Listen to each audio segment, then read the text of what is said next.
What's up, everyone? This is Spec Son of InYourHeadOnline.com, and I hate to, you know, create a video like this because it seems like we create these videos seemingly all the time now. Um, but it's something that I was told um, via text by one of my good friends, El Santo Loco, InYourHeadOnline.com, while I was at work, and it's just really taking me aback for the entire period ever since I was told the news of Macho Man Randy Savage's death, his passing. And apparently it's been reported by TMZ that he passed away while at the wheel, while he suffered a heart attack while he was driving, and he perished. And a lot of this has been confirmed through TMZ, which was through his brother Leaping Lanny Poffo. Sure, you guys and gals could go on TMZ's website or whatever website you might want to visit that has a little bit more complete detail about what's going on and what did go on. But for me right now, instead of talking about the particulars of the situation, I just want to give my condolences out to the entire Poffo family.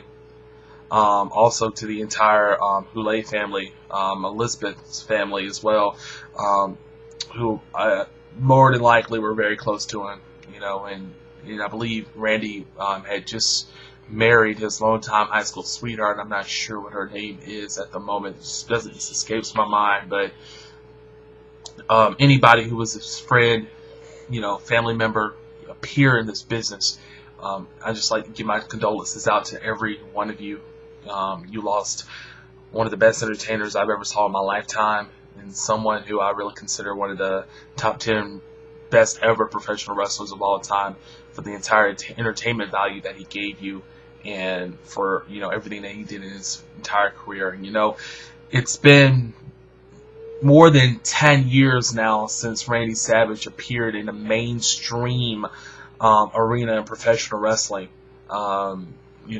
Ever since his WCW days, really haven't heard or seen much about him. He came out with his rap CD, challenging and dissing Hulk Hogan several years ago. We've seen recent pictures of him in his gray beard and very, very, skinny compared to what he was in those later years in WCW. And, just seeing like the guy was really into his own. He didn't need to go back to the professional wrestling industry in order to make a name for himself, or to continue making a name for himself, or to obtain royalties, paychecks, contract legend deals, or whatever you want to call. He didn't need to do that, and he didn't do that. And it seemed like for the first time in a long time in his life, he was comfortable in his own skin, and that's always a really good thing, regardless of who you are in the world. If you're comfortable in your own skin and you're feeling good and you're living life well, all power to you. And it seemed like he was doing that very well. And like I said, I'm not going into the specifics about the whole situation, about steroid use, all that other crap. I just want to talk about Randy Savage, the person, and the wrestler, and the person that I grew up watching as a kid in the WWE, WWF back then, and being just thoroughly entertained with the Macho King and the Macho Man gimmicks that he did. No one will ever forget the great matches that he put on, and gave us memories that will last a lifetime, and have lasted a lifetime to this point, until his passing. For me, my greatest memories of Randy Savage will always be in the classic era.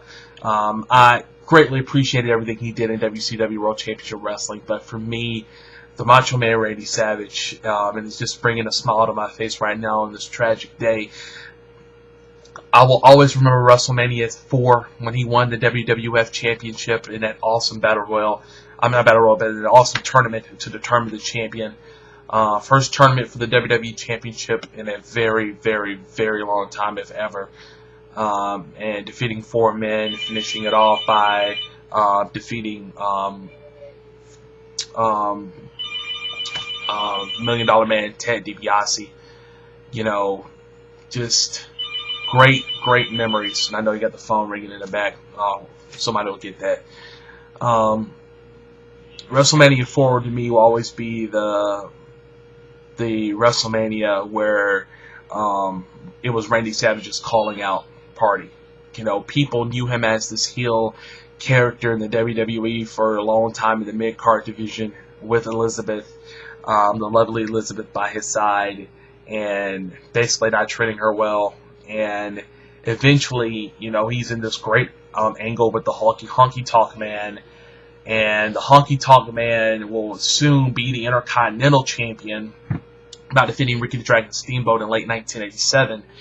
And this led to an angle between the former champion and Randy Savage and the Honky Tonk Man around Survivor Series of '87. Alright guys, I'm back. Sorry for that interruption there, but as I was talking about the Honky Tonk Man and his feud with Randy Savage, Randy Savage and the Honky Tonk Man had a really short feud. It didn't last long, but as I said, that's the thing that eventually led to Randy Savage becoming a face.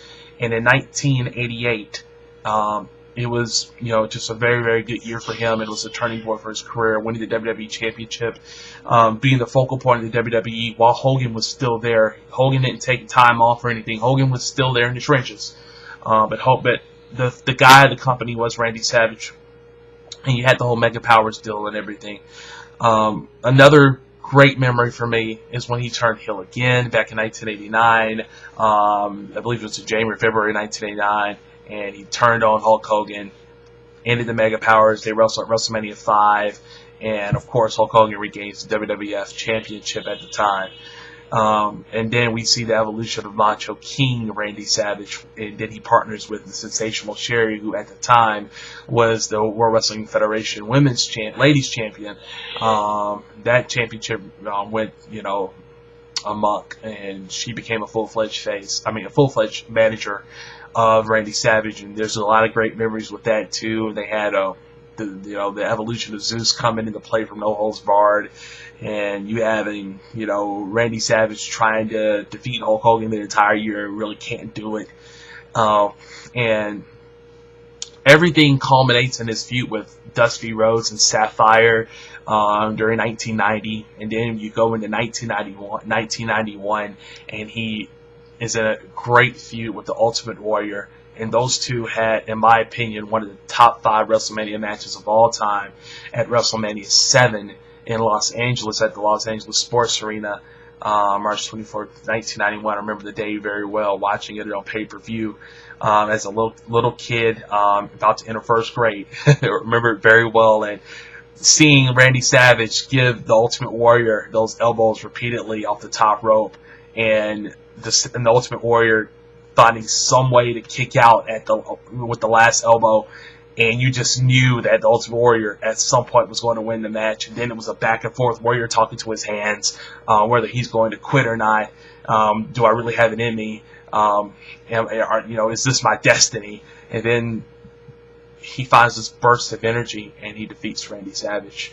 And Randy Savage retires, and then we have that sentimental moment with him and Elizabeth reuniting when the sensational Queen Sherry kicked Savage repeatedly, because that was so-called her meal ticket. And later in the evening, she would align herself with the $1 Million Man. But at this moment right now, you see, Elizabeth is sitting in one of the front rows, and she sees this going on in the aisle, and she can't take it no more, and she just basically got as physical as I've ever saw her, and threw Sherry out of the ring, out onto the floor. And there we see, Savage and her stare each other down, and they embrace. And if you have any kind of emotion in your body at that time, and even if you watch it today, I'll be very, very surprised if you just don't tear up a little bit or really get emotional, because it was a really, really touching scene. And even to this day, I'll watch it, and it's really, really touching. And now they're hearing Randy Savage has passed away and Elizabeth is gone. I'm just happy to hear that they're going to reunite in heaven. And, the Macho Man, I love you, brother. You gave us so many different memories, so many great memories. I can go on and on about the stuff that you did during the course of your career that entertained the hell out of me. Even your broadcasting days in the WWF, WWE really ignited a flame in me to really have a passion for broadcasting into some capacity, which I still do today. Um, all of the former wrestler announcers and commentators had that effect on me. Um, I'm just, thankful that you were here. And like I said, I can go on and on even about your WCW days and whatnot. But for me, Randy Savage will always be synonymous, really synonymous with the WWE. And I know that he hasn't been in the Hall of Fame. He's not in the Hall of Fame currently.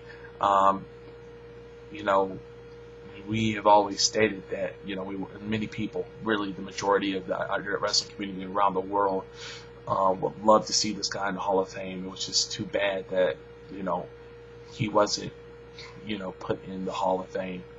And then regardless of what the situation might have been, whether it was his disagreements with Vince before leaving the company, whether it was the lack of loyalty or the breaking of that loyalty between him and Vince in '94, or whether it was had to do something with Stephanie, which I highly doubt. Whatever it was, those are just minuscule and they're just petty pennies right now. The fact of the matter is that Randy Savage has passed away. All we have now are the memories, and about the past 10 years, all we have had are the memories because he hasn't been in the mainstream of the business. But at the bottom, at the end of the day, he was still here with us. We were just waiting for that return, and we will never get that opportunity again. So, I could make this a big political rant about put guys in the Hall of Fame regardless of what sport it is, because you never know when their last day will come. Hint, hint, in Major League Baseball with Pete Rose. I will definitely not want to see another Shoeless Joe Jackson situation happen. But that's neither here nor there. The W, I just went, recently on my laptop. Right now I'm on my PC. I looked on WWE.com and they're giving tributes and stuff to Randy Savage, and I thought that was really special. Over the past year or two, with his DVD coming out and stuff, basically re-educating people and bringing back a lot of memories about his wrestling career. The WWE seemed to be,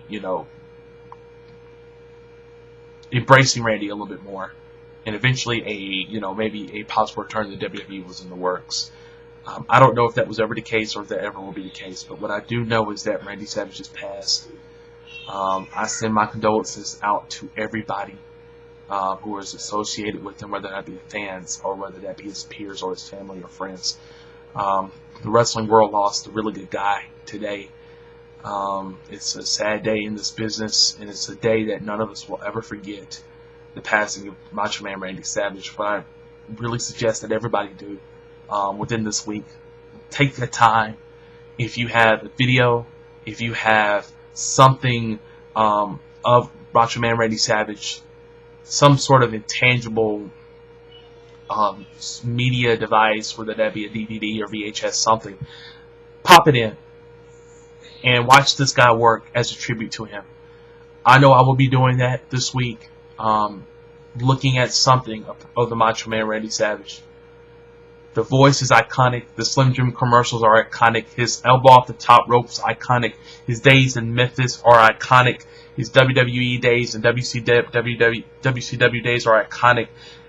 The guy is one of the greatest wrestlers of all time. And the little things we can do as fans to show our part of a condolence to Randy Savage is to look at his work and do what we always did when he was alive.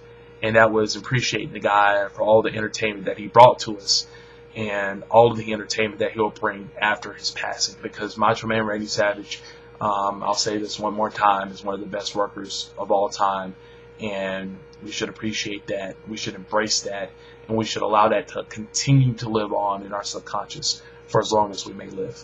I'm Spegson of InYourHeadOnline.com. I hate to, be a bring a sad face to this situation, and I'm probably going to make this edition of a spec commentaries or something like that, just to showcase. But I love you, Randy. I didn't know you personally, but I knew you as an entertainer, and at the end of the day, that's all you can really ask from a fan to a professional wrestling standpoint. But thank you so much for the memories, and rest in peace, buddy. We love you. Have a great day, everybody. I'll see you next time.